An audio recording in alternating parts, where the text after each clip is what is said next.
The morning my daughter-in-law told me the old place on the inlet would suit me just fine. She said it the way people say things they've rehearsed until they believe them.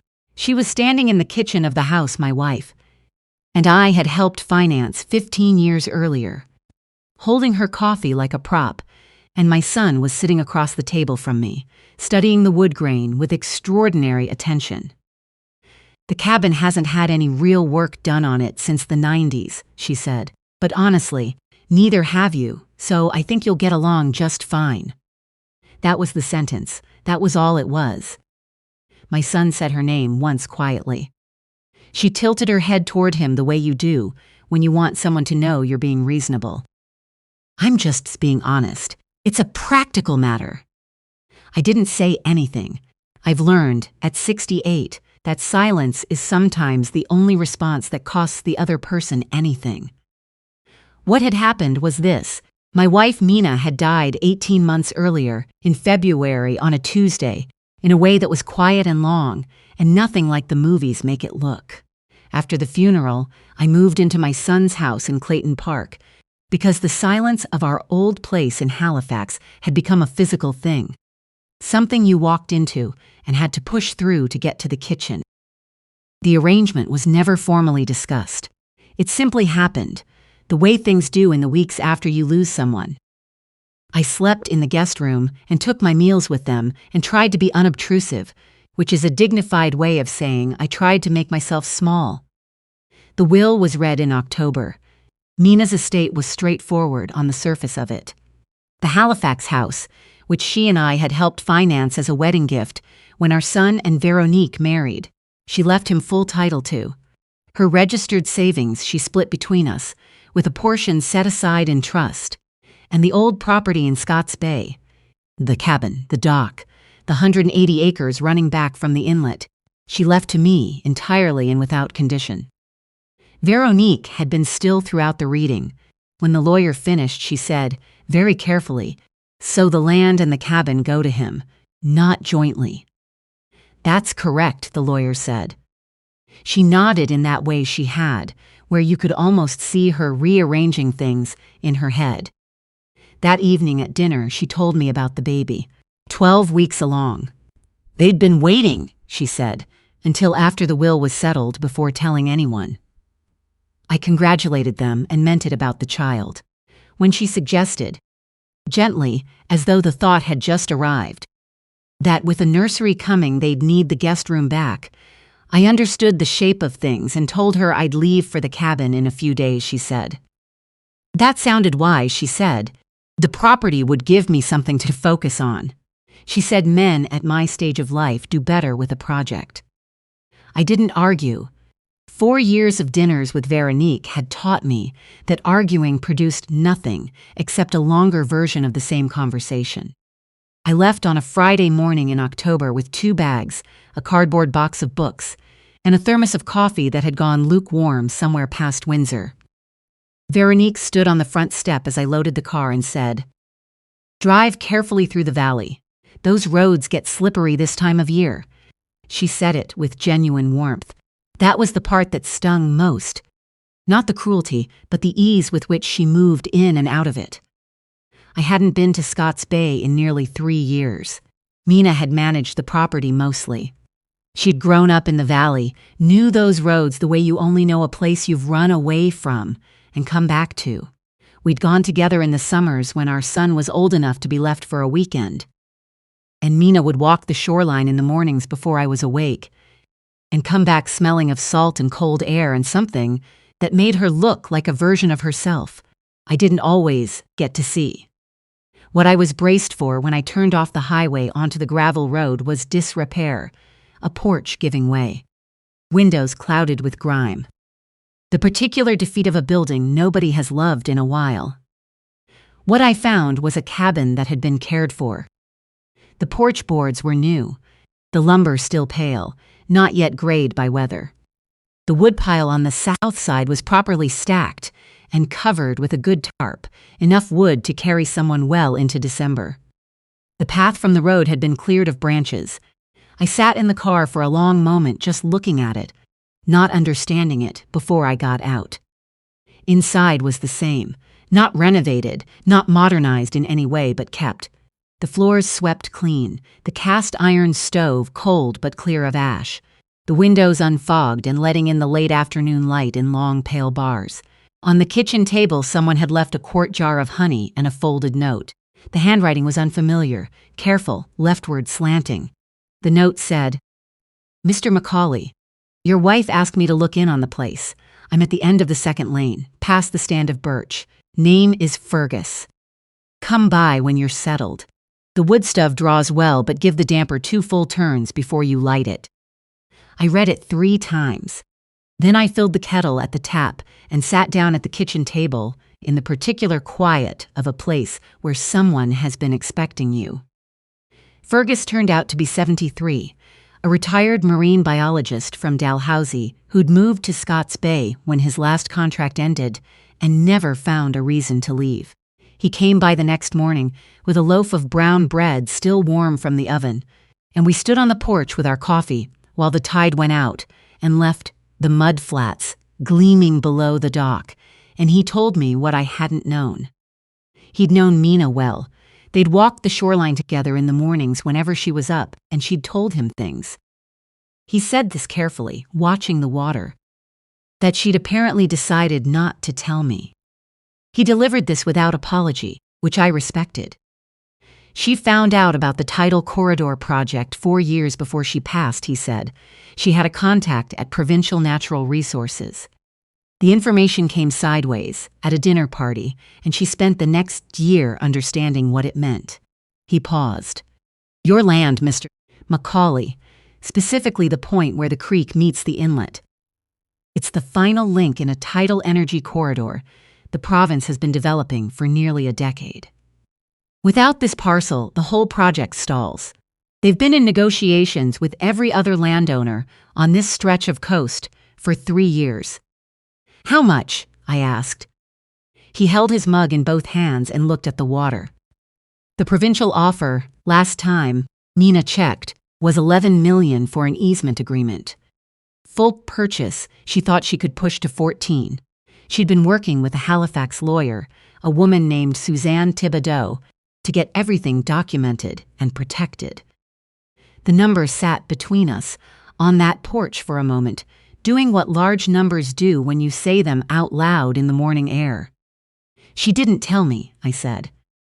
Fergus was quiet for a beat. Then he said she was worried that, if the wrong people knew before everything was in order, the land would be vulnerable. She said, and here he glanced at me sidelong, that you would have mentioned it to someone at a party. I told her that wasn't a fair characterization. She said, "Fergus, you've never seen him at a party." I laughed. It came out rough, half-formed, like a reflex I'd forgotten I still had. But it was real, and it surprised me. He handed me a small key. "She left something for you in the writing desk in the back room. She was very specific that you find it before you made any decisions about the property or spoke to anyone about it." The writing desk was walnut, a tambour-top piece that had belonged to Mina's mother. I'd always thought of it as decorative, something you looked at, not into. I pressed the false bottom in the lower drawer the way the key seemed to require, and it lifted cleanly, and there was the envelope with my name on the front in her handwriting. The looping, left-tilted script I'd watched sign report cards and grocery lists, and 32 years of Christmas cards. I sat with it in my hands for a while before I opened it. "My love," she began. "If you're reading this, then some version of the thing I was afraid of has already happened, and I'm sorry for that. I want you to understand." She had spent the last 18 months of her life quietly and methodically building a legal structure around this land. She named Suzanne Thibodeau. She outlined the provincial negotiations. She described the surveys and the documentation she'd had prepared, and she explained, without apology, why she'd kept all of it from me. "I know you," she wrote. "You would have said something at dinner to our son, meaning well, and he would have mentioned it to her, and that would have been the end of it." Then, in the second page, "I have no proof of what I suspect about Veronique. I want to be fair. But I need you to watch her carefully, not with anger, just with your eyes open. She is intelligent, and she is patient, and I believe she has been after something specific since before she married into this family. I hope I'm wrong. I have been wrong before. But if you're reading this, I probably wasn't. I folded the letter. I sat in the back room of the cabin for a long time while the light shifted and the afternoon came through the west window and made everything amber. And I thought about 32 years with a woman who had been, it turned out, still full of surprises. I thought about how she'd walked these mornings without me, talked to Fergus about the tides and the land and marine biology and whatever else she'd carried quietly inside herself. I thought about what it must have cost her to hold all of it alone through the last year of her life, and I felt the grief of that settle into me like cold water, deep and slow. Then I felt something else, something that took me a while to name. It was the particular warmth of being known well enough to be protected from yourself. My son phoned that evening. His voice was warm in the way of someone navigating ice he's not entirely certain of. "Just checking in, Dad. How's the old place looking?" "Better than I expected," I said. Good. Listen, Veronique was asking, and she just wants to make sure everything's handled properly. Whether we should get the property formally appraised. For insurance purposes. These older rural properties can be complicated. "I'll think about it," I said. "No rush," he said, "just a thought." After we hung up, I phoned Suzanne Thibodeau in Halifax. Her assistant put me through at once. "Mr. Macaulay," she said, and there was relief in her voice that told me she'd been waiting longer than she'd liked.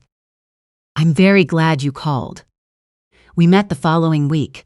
She spread the documentation across a conference table. 3 years of Mina's quiet work, and walked me through the provincial correspondence, the surveys, the draft agreements.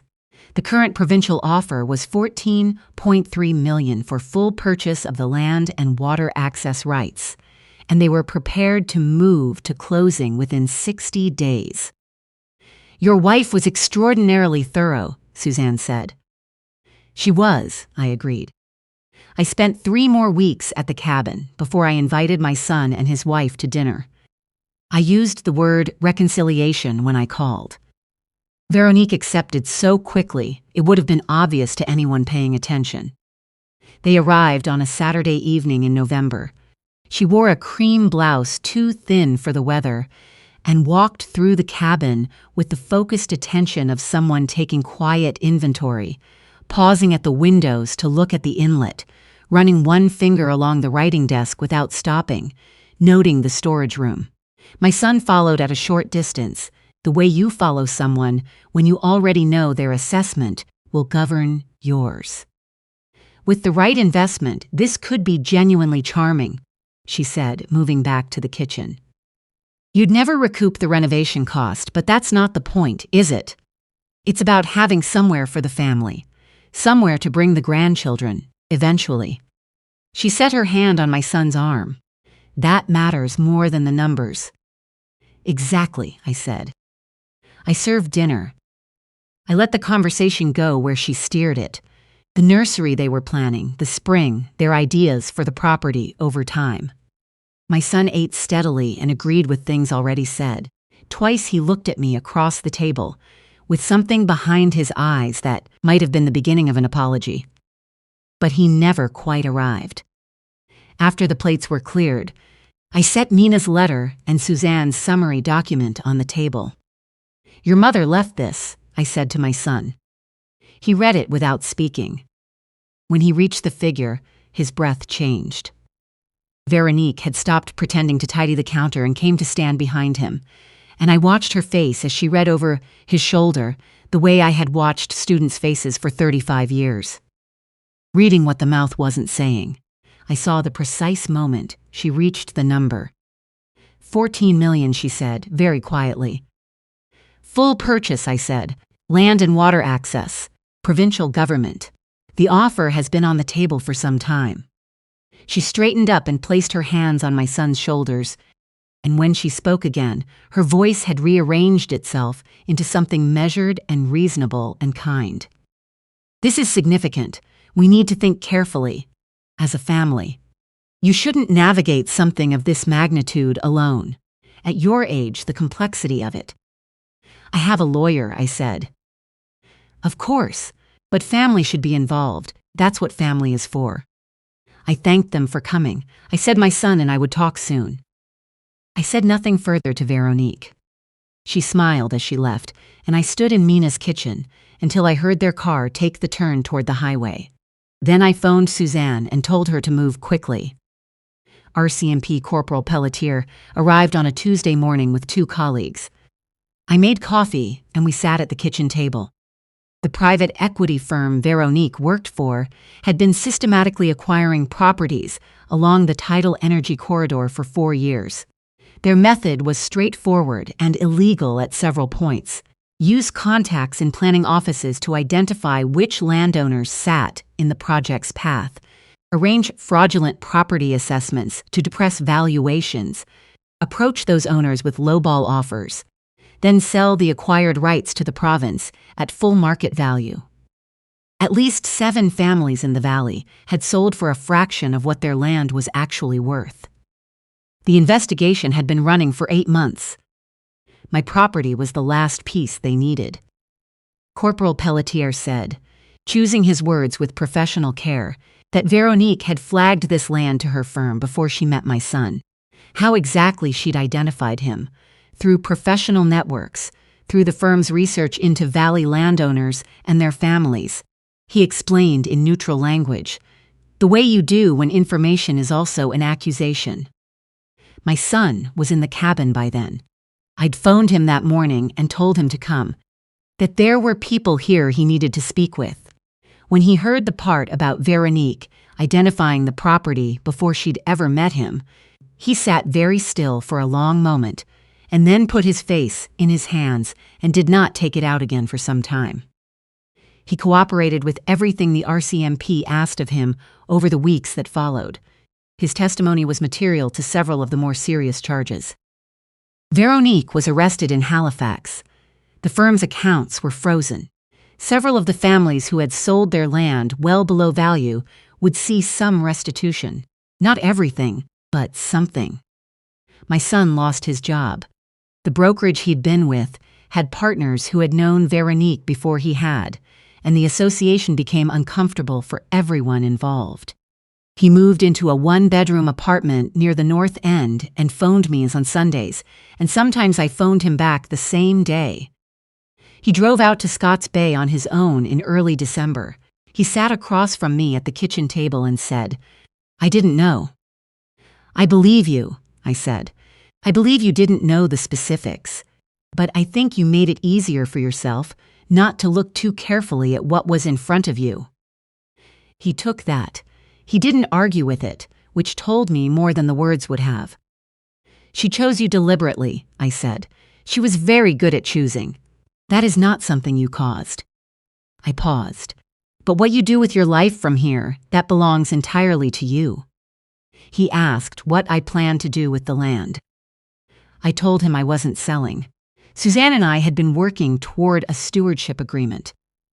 The province would have the access and the water rights they needed for the tidal corridor project, but the land would remain in my name, and a portion of the annual lease payments would fund a scholarship at the regional high school in Wolfville, Sciences in Mina's name.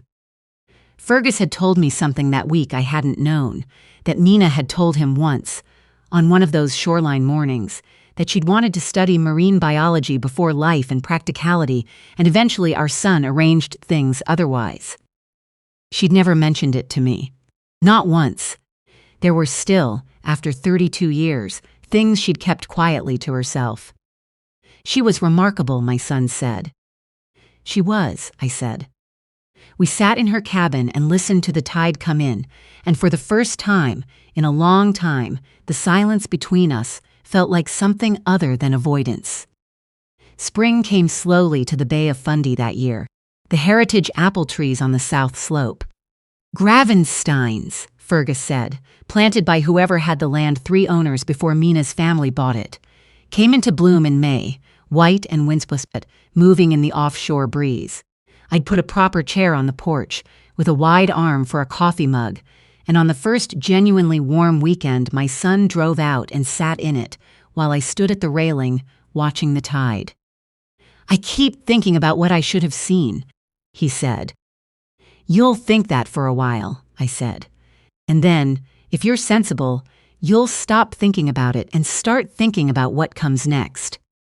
He was quiet for a moment. "Do you think we can? I mean, is there a way back to?" "I think repair is the wrong idea," I said. "Repair means returning something to the way it was led here. What we can do is build something different from a more honest place. That will take a long time.